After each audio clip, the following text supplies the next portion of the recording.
একটু গরম কম আছে, দুদিন বৃষ্টি হলো, বাবা বাঁচলাম। রান্না বান্না হয়ে গেছে, ওদেরকে খেতে দেবো। তাই আপনাদেরকে রান্নাগুলো একটু দেখিয়ে নিই।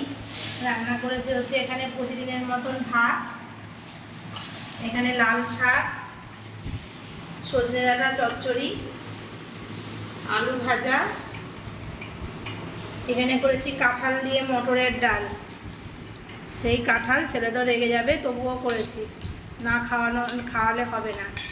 আর এখানে করেছি মাছের ঝোল, ডাল করেছি বলে অল্প ঝোল করেছি।